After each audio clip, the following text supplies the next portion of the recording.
Ողջույն սիրելի ընկերներ,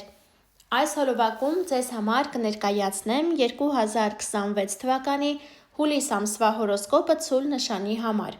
Կնայենք մոլորակների դիրքավորումը այս ամսում, նորալուսին, լիալուսին և կնշեմ լարված օրերի մասին, հատկապես որ լարված օրեր այս ամսում շատ ենք ունենալու։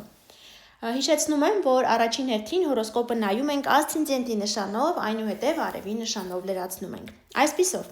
արևը մինչև հուլիսի 22-ը կգտնվի Խեցգետի նշանում ձեր երրորդ տանը և ակտիվ կլինի երրորդ սեկտորը, այսինքն հարաբերություններ, բանակցություններ, փաստաթղթեր, դասընթացներ, քույր եղբայրների, հորաքույր մորաքույրների հետ կապված ինչ-որ հարցեր։ Ամսի 22-ից սկսած արևը կանցնի առյուծ նշան ձեր չորրորդ տուն և ձեզ համար լավ ժամանակահատված կլինի, որպեսզի զբաղվեք ընտանիքի հետ կապված հարցերով, բնակության վայրի հետ կապված հարցերով, ինչպես նաև անշարժ գույքի հետ կապված հարցերով։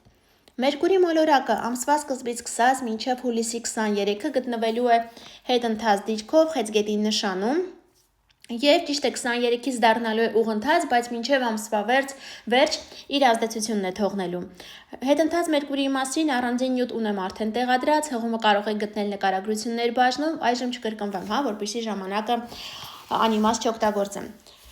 Վեներա մոլորակը մինչև հուլիսի 9-ը կգտնվի առյուծ նշանում ձեր չորրորդ տանը, բերելով ձեզ ինչ-որ գնում, կոմֆորտի իր, կապված ընտանիքի հետ, ընտանիքի անդամի հետ, ինչպես նաև գուցե մի փոքր կոսմետիկ վերանորոգում իրականացնեք տանը կամ անշարժ գույքի հետ կապված հարցեր, գուցե անշարժ գույք վաճառեք այդպիսով գումար ստանաք եւ այլն։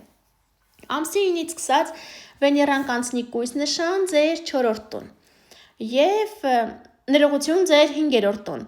եւ ինչ որ հաճելի իրադարձություններ կբերի կապված երեխաների հետ կամ այս ժամանակահատվածում կգնաք ինչ որ արվեստի վայրեր կամ ռեստորան, կինո կամ էլ նոր սիրավեպ կարող է սկսվել։ Մարս մոլորակը ամբողջ ամսվա ընթացքում գտնվելու է երկօրյակ նշանում ձեր երկրորդ տանը, ակտիվացնելով ֆինանսների սեկտորը։ Եթե դրական են դիրքավորումները ծննդյան քարտեզով պայմանավորված, ապա շատերը կզգան մեծ ֆինանսական հոսք, իսկ եթե կան բացասական դիրքավորումներ, ապա հնարավոր է Մարսը այստեղ բերի ծախսեր։ Յուպիտեր մոլորակը շարունակում է գտնվել առյուծ նշանում այս ամսում շարժվելով 0-ից 6 աստիճան։ Առյուծը սիրելի ընկերներ ձեր չորրորդ տունն է, իսկ որտեղ Յուպիտերն է, այնտեղ ամեն ինչ ընդլայնվում է, մեծանում է։ Կարող է ընտանիքի կազմը մեծանալ առաջիկա 1 տարվա ընթացքում կամ նոր ավելի լավ բնակարան կամ առհասարակ անշարժ գույք ձեռք բերեք։ Յուպիտերի մասին առանձին նյութ եւս կա տեղադրած, հղումը թողնեմ նկարագրություններ բաժնում, կարող եք նայել։ Իսկ այս ամսում բոլորից շատ Յուպիտերի ազդեցությունը զգալու են այն ցուլերը, ովքեր ասցենդենտով են ցուլ, ասցենդենտը գտնվում է 0-ից 6 աստիճանում կամ ովքեր ծնվել են մայիսի 23-ից, ներողություն,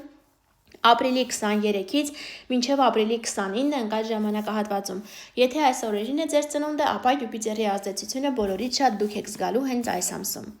Սև լուսինը շարունակում է գտնվել աղեղնավոր նշանում այս ամսում 21-ից 26 աստիճան շարժվելով, իսկ դա ձեր 8-րդ տունն է։ Սև լուսինը 8-րդ տանը կարող է ինչ-որ իրավիճակներ ստեղծի, ոչ հաճելի, կարող է լինեն ինչ-որ շտրախներ, կարող է հարկային ստուգում լինի կամ ինչ-որ խնդիրներ կապված ապահովագրության հետ, ինչպես նաև վտանգավոր իրավիճակներ, այնպես որ մի գերազանցեք արագությունը, եթե մեքենայով եք տեղ գնալու եւ պահի ազդեցություն տակ առհասարակ որոշումներ մի կայացրեք։ Այժմ նորալուսնի եւ լիալուսնի հետ կապված նորալուսինը լինելու է հուլիսի 14-ին Խեցգետի նշանում ձեր երրորդ տանը, մի 2 շաբաթ հետո եւ մի 2 օր հետո իր ազդեցությունը կթողնի։ Այստեղ Խեցգետինը ձեր երրորդ տունն է, այսինքն ինչ-որ նոր սկիզբ, նոր էներգիա, գուցե նոր տրանսպորտային միջոց, նոր տեխնիկա, նոր համակարգիչ, նոր ինչ-որ դասընթաց կամ նոր ինչ-որ հարաբերություններ սկսվեն կամ նոր հարևան ունենաք, նման ինչ-որ հարցեր կբերի նորալուսինը։ Եվ լիալուսինը կլինի հուլիսի 29-ին ջրհոս նշանի 9 աստիճանում եւ կբերի ձեզ ինչ-որ հստակ վերջնական որոշում, վերջնակետ կապված ձեր ստատուսի հետ, այսինքն այս լիալուսնով գուցե փոխվի ձեր ստատուսը, փոխվի ձեր կարիերան կամ աշխատանքի հետ կապված ինչ-որ հարցեր լինեն, որոշեք օրինակ դուրս գալ աշխատանքից կամ ընդհակառակը պաշտոն ստանալ, ամեն մեկը մի ձև է զգալու, սա արդեն իր ձևով եք դուք զգալու, բնականաբար արդեն ծննդյան քարտեզի վերլուծություն է պետք։ Բայց բոլորից շատ այս լիալուսնի ազդեցությունը կզգան այն ցուլերը, ովքեր ծնվել են ամսի 1-ին 2-ին, այսինքն մայիսի 1-ին 2-ին կամ ովքեր ասցենդենտով են ցուլ եւ ասցենդենտը գտնվում է ցուլի 9 աստիճանում։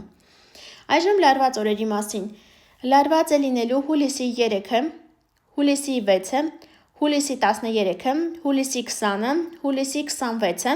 մի քանի օր առաջ հետո միշտ նկատի ենք ունենում եւ ամսի 26-ից հետո մինչեւ ամսվա վերջ Արևը եւ Յուպիտերը միանալու են իրար եւ 90 աստիճանի անկյուն կազմելու Պլուտոնի հետ։ Իսկ սա բավականին լարված իրավիճակ է, այսինքն ինչ որ մասշտաբային լարվածության մասին է խոսքը։ Այնպես որ զգուշացեք սիրելի ընկերներ, որ հետագայում խնդիրներ չլինեն։ Հատկապես որ Պլուտոնը գտնվում է ձեր 10-րդ տանը, ձեր ստատուսի հետ կապված կարող են լինել այս փոփոխությունները։ Այսքանը կապված այս ամսվա հետ, շուտով կհանդիպենք, ցտեսություն։